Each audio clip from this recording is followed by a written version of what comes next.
I'm going to show you a relatively easy way to wire wrap a ball shape today. So the materials you'll need for this project is the same three basic tools as always: a set of flat nose pliers, a set of snips, a set of round nose pliers. For wire, we're going to be using two different types of wire for this project. We're going to be using our 0.6mm wire 22 gauge that I use in most projects, but we're also going to be using some 0.4 26 gauge wire in addition to our 22. And then the last thing you need is some sort of ball shape. So the key with this project is that it does need to be mostly sphere shaped. If you're looking at, say, a tumbled stone, this wire wrap method probably won't work so well because a lot of them do have like flat spots. So if you can see right here, there's kind of a taper on this side of this stone. If you're trying to wire wrap something like this, the key to the way that this method works is the evenness of the wires. So when the wires are evenly spread around the stone, whereas when you have something like a tumbled stone, all the wires are going to try to bunch up on these flat edges, and your stone's still just going to bloop, kind of fall out of the cage.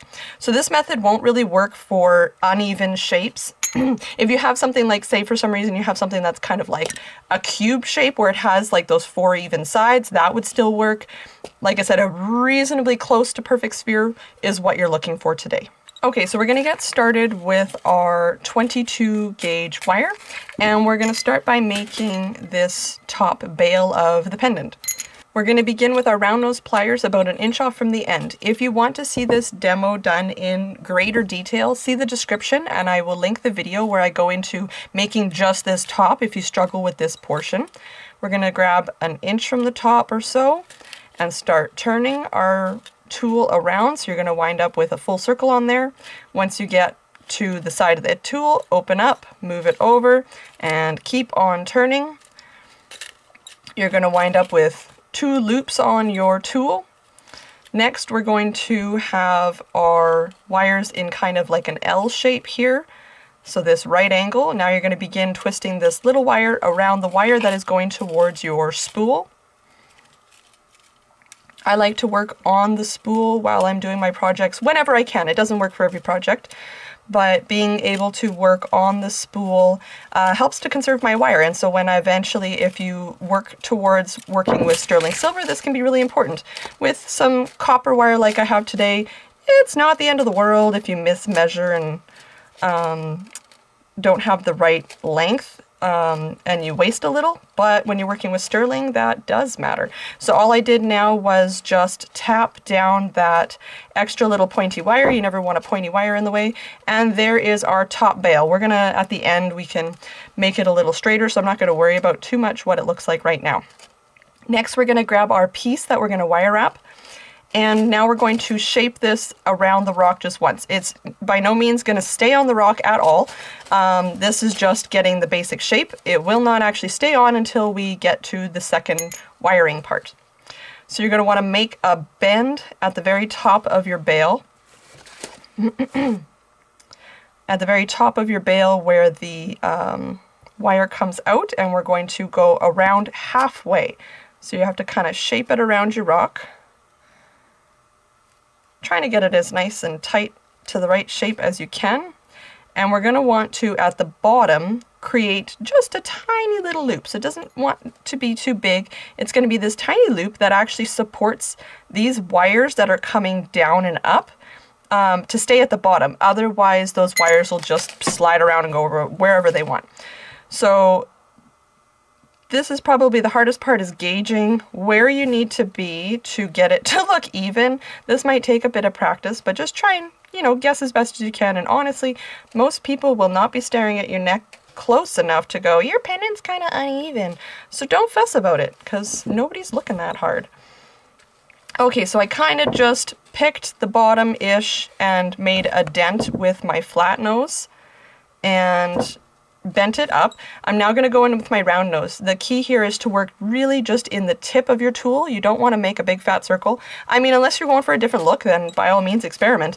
But if you want to make it similar to mine, I used it right up in the tip, and I'm grabbing on just the edge, and I'm going around in a circle here, just making one little tiny loop, whatever the smallest size of my tool will allow, because we don't need a lot of space to go through a couple times with this thin wire. Then we're going to put our stone back in and just continue to make our way back up to the top. So now you kind of have to double check that everything looks how you want. You're going to want to pinch on as tight as you can. So I'm trying to kind of use my fingers to pinch on nice and tight. And we're going to now rewrap the extra wire coming from our spool back from the base of the bead up to the top of our bail. So the biggest thing here is making sure that you're not losing the size of your shape that you're creating. So kind of a firm grip on there and start wrapping around. Don't yank too hard when you're first starting because, like I said, you could tilt this one way or the other and then shrink your circle. So you don't want to get it to move too much. Once you kind of get it started, then you can take it out if you want, and it's not the end of the world because you have that base shape already. So then I'm just kind of pinching here and rolling my way back up to the top. So you can either twist like that or you can come around with the wire this way. It doesn't really matter which way the wire is coming from. Sometimes I find it easier just to turn the piece. Okay, and then once you're at the top, give it a clip. Get in there with your flat nose and make sure the wire's tucked down. This one's probably more important than that first one to make sure it's tucked because the first one now got covered, this one is not. So make sure that little pointy part is gone. You can straighten out any of this if you want. If it's a little crooked, you can straighten it out and make sure it still gets on there. Even if it got a little bit snug, that's actually not a bad thing. Kind of stretch it onto the middle of your bead and there we go. That is the start of our pendant. Okay, now we're going to do the next part of the caging with that 0.4 26 gauge wire. We do have to measure and cut this section of wire as there's no way to do it on the spool like we have in other things. So how we're going to do that is just kind of a guesstimation here. Typically I find about 3 inches or so of wire above the pendant is a good amount for just wrapping the top securely, and obviously you still need some that you can actually grip the wire for this part because you need to be able to have some tension to pull. So we're going to start with about 3 inches of wire, and then I went up and down this piece about 6 times, so 3 on each side. So this is your main wire from the top bail, and then you can see there's 3 on this side and 3 on this side. So we need about 6 passes across the stone. So we're going to guess that top part, and now you kind of have to guess the curvature of the stone. So obviously you can't just measure the height of the stone because that's going to be too short. We need to measure essentially around it. So I kind of measure from the top of these curls to the bottom of this point. That should be enough to be making it across the stone. So we're going to do approximately that measurement 6 times. So we go 1, 2, 3, 4, 5, 6. And then we're going to leave us some tail space on the other end just for that extra wrapping, so another 3 inches. And that should be enough wire. If you want to give yourself an extra section just for good measure, just to make sure we have enough, feel free to do that. Okay, so we're going to get that bead lined up.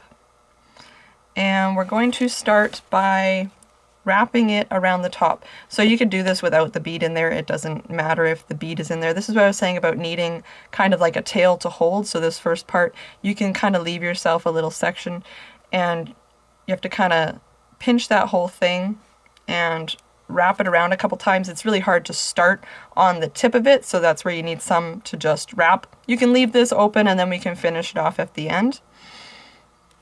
So wrap around a couple times to get that secured. And then you're going to pop your bead back in, and now we're going to simply start going up and down this stone. So I ended my wire to come out opposite, so we have this quarter. Now we're going to be working on the opposite quarter of our stone. So you're going to feed your wire through that little loop that we left on the bottom. Just watch that it doesn't kink as you're kind of pulling it. Make sure kind of smooth out that loop. Smooth out any lines that may have occurred as you pulled that there. Watch how tight you're pulling as you're doing your first 1 or 2, just because you don't want to offset this middle first section. So just make sure as you're going, everything is still nice and straight where you want it. Come up to that neck, go around at least once or twice, and like I said, you have to kind of try and keep re-straightening it. So we have our kind of our 4 quadrants there. So now we're going to pick a different spot and go through. So let's bring this down a little bit and pick a spot. So we're going to go through this one now. So now equal opposite. So I'm coming through this side. I'm going to want to aim up through this hole now. So we're going to go through that. Can't see it this far away. Through that little hole. Watch your loop doesn't kink on you, because that's what it's trying to do. And down. And now we're going to go up this side. And same thing. Around once or twice just to secure it. And you can kind of see where I left a hole. So now I have this gap side on this side and this side. So now we're going to come through that last spot. And through our bottom loop hole again. And opposite side. And back up to the top again. So you're going to wind up with a slightly thicker bottom just where we've had to come around once or twice. Now we can finish off these top wires, so just kind of lightly bring this wire like kind of up the neck, and then you're going to wind up with kind of like a nicer tapered neck here as opposed to too much jumbled in one spot. If you feel like you have enough with this one wire, you can just cut it off and be done with it. It's already secured, so it's up to you if you want to finish it up or just simply cut it off. But make sure those ends are always getting tucked. Okay, we want to secure this other guy off a little bit, so you can, same thing, go all the way up, or you can just do it a couple times just to make sure it's secure. Find a nice kind of hole that it wants to sit in, clip it off, and just roll it down. Make sure it's tucked in. Okay, and then just make sure everything looks kind of even. If things are kind of bunched up in one spot, you can just slide them apart and move them where they need to be. The biggest thing with this ball shape is to be even. So you want everything to be kind of equal in opposite directions. That's where a square or a rectangle would also work, because you have those 4 even sides to grip everything on. Whereas when you have, like I said, those kind of pinched sides, like on a tumbled stone that you get sometimes, it can just squeeze out and want to just fall out of your cage. Okay, the last thing we're going to do is just tweak that top. So I just usually run my round nose pliers back through the loops if it kind of got a little misshapen while you're wire wrapping. Open the top and just usually once again use my round nose just to kind of tap through it just to open up my bail, and there we go. That is how I wire wrap a sphere or rectangle shape. Thanks for watching. If you like this video, be sure to like and subscribe. I'm always posting new different tutorials. If you are looking for the different supplies, I do sell that as well. I own Jacob's Trading Yield Rock Shop. We're a small family mom and daughter company in Canada, and we ship across the world. We have free shipping across Canada and free shipping over $60 in the States. And we do have international options available, so if you need your wire or these little balls, the tools, I got all that stuff. Feel free to check it out. Okay. Are you done? I mean, it's not a terrible work.